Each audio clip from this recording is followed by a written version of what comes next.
As I understand it, you believe a sea change is happening in the crypto world and that mainstream acceptance is coming and here to stay. What do you want, or what do you expect FalconX's piece of the larger pie, what do you expect that piece to look like going forward? Yeah, thanks so much for having me, Emily. At a high level, I think FalconX, just to define that so that we understand what part of the market we play, FalconX is a one-stop shop built specifically for institutions. We help institutions all the way from trading, credit, clearing, and custody through our partners. So essentially, I think one of the biggest transitions that's happening right now, because of a lot of traditional institutions coming to the space, is the expectation for the era of brokerages, right?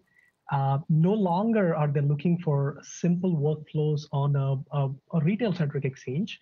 They are looking for very complex institutionalized workflows like T+1 business day settlement, a leverage, till 3x, 4x leverage, while having the ability to delay settle. So from that standpoint, a lot of institutions coming from the traditional world are expecting the brokerage services that they're used to. And that is one place where FalconX as a company would love to basically play. So you've been in the process of raising money. The valuation keeps going up. How do you want to use that money, and why keep raising money? Yeah, that's a great question. In terms of the fundraise itself, right? We want to be able to be in a position to power the growth that's happening to the industry more broadly, Emily. The first and foremost, if you look at our growth, in just a matter of 1 year, less than a year, with a team of 40, 45 people, we had to scale up our transaction volumes to about $6 billion on a monthly basis. We grew 12 times in 1 year. In terms of revenues grew by about 15 times. The last 4 months, 4 to 5 months, about 100 or so institutions came to the platform. So what that means is we need infrastructure that can scale seamlessly, can provide the same level of trust and reliability. So all of that means like we need to be hiring on the engineering and the product side of things. And the second part, Emily, as a lot of institutions come in, we've been in the front and center of that. And if you look at the diversity of institutions coming in, it's growing a lot, right? It's no longer just the traditional hedge funds. A lot of corporate treasuries, public and private, are thinking. A lot of retail aggregators are thinking. A lot of neobanks are thinking. So when these customers come in, they expect a much more nuanced answer in terms of what is Bitcoin? How should I go about it? How should we get the exposure in the right way? How should we custody it? So what that means is it translates to a lot more high-touch, white-glove service in the form of customer success teams. So we're going to be using our money primarily for scaling up our engineering and product teams, and the second part on the customer success side so that customers have a good experience.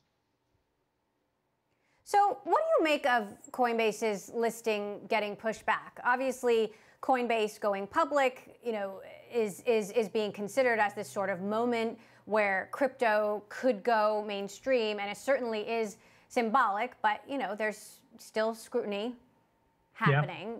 Yeah. Isn't that another challenge? I think it's actually a good thing for institutional crypto, Emily. I think first off, Coinbase listing, it's a defining moment for crypto as an industry, I think. Why? If you look at the sources of funding that are shaping the industry, it's like either selling tokens for your future cash flows or venture capital money. Now, for venture capitalists, for the first time, they saw a company that's incubated 8 years back go all the way to public market listing at $70 billion or plus. What that means is for a lot of traditional venture capitalists, it's a nice validation of what the space could mean. As a result, we're seeing a very good influx of extremely high quality money. I think that's very powerful. Now, on the second part of the question that you asked, in terms of what does it mean, institutions in general are looking for better regulatory clarity. If you look at what's going on, some of the details are not available, but having a tighter set of expectations around market data integrity, how trades are reported, all these things, the clarity around that is going to be very powerful for institutions in general for proving things like best execution. So while the delay is, it pushes the excitement off by 2, 3, 4 weeks, it's actually a welcome change for institutions in crypto. It's also supported by data.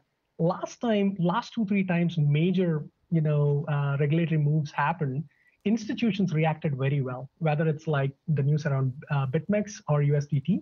So likewise, we are beginning to hear good things about most of the institutions working with us. They're not very worried. In fact, they're welcoming the opportunity that regulators are looking at market data and all of this closely. Is there any M&A interest around FalconX? Have financial institutions been shopping?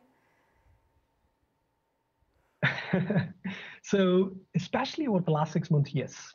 A lot of major banks, they're all considering the build versus buy decision, primarily because there are a lot of their end customers are reaching out to them in terms of understanding what crypto means to them. So yes, over the last 6 months, it's been a lot of inbound, not just from US banks and institutions, but also worldwide. So Bitcoin now at $54,700. I've had folks tell me it's going to infinity, the moon, and beyond. Give me a more realistic number. Where do you think this is headed? So, yeah, I mean, I've seen crazy numbers come up, but I'm not sure if all of those things are justified. But what I can definitively tell, Emily, is this time there is a much more fundamental shift than what we saw in 2017, crypto bull run. What is that fundamental shift? Especially within the backdrop of world printing a lot of money, $6 to $8 trillion at least, a lot of institutions are beginning to see Bitcoin as an inflationary hedge, especially with Paul Tudor Jones and Stanley Druckenmiller talking about it. That really brought a lot of validity to traditional institutions and traditional hedge funds. So that is one aspect. Now, the second fundamental shift that we are seeing is the tokenization of the US dollar. What is really interesting, Emily, I mean, from our standpoint, when we look at how these institutions are evolving, they all came in for Bitcoin exposure because of the inflationary hedge. After that, they started, some of them, a small portion although, started experimenting with Ethereum. Now, the third shift that we are seeing is instead of using US dollar as basically the base for these transactions, they're beginning to use USDC, which is a stable coin that's pegged to US dollar. The beauty of USDC is like it's 24/7, you can work on over the weekends as well. As crypto is moving over the weekends, a lot of these traditional institutions who never had the infrastructure to trade over the weekends now are trading over the weekends and really leveraging the efficiency of USDC being there to improve the balance sheet efficiency there. So with all these fundamental shifts coming in, I'm much more stable and optimistic compared to the 2017s of the world, Emily. You also think institutions and corporations are all going to be investing within a few years. Do you think companies like Uber, who've said, we're not investing right now, we're not speculating, and others will be eating their words? And at what point do they say, well, we're going to invest in it too, in your view? Yeah, I mean, that's a great question. If you look at the interest of corporate treasuries coming in, we saw the first wave of them come in October, November. And a lot of them were just dipping their toes, right? I mean, yes, there is this 8% Bitcoin exposure from Tesla, but that is far and few. Most of the times we see about 1% to 2%. Now, they're very cautiously coming in, especially with the recent announcements with some major companies coming in. There's a lot more activity. I mean, we are in conversations with meaningful number of Fortune 500 companies. Now, some of them are very skeptical. They're like, yeah, I mean, Bitcoin exposure, tell us about Bitcoin, we're not sure. But what is interesting, Emily, is the most conservative of those corporate treasuries are also looking at, yeah, maybe not Bitcoin exposure, we're not ready for it, but yield generation in crypto is much, much more efficient than what you're seeing in the traditional markets. A commercial bank would potentially give you 80 to 130, 140 basis points.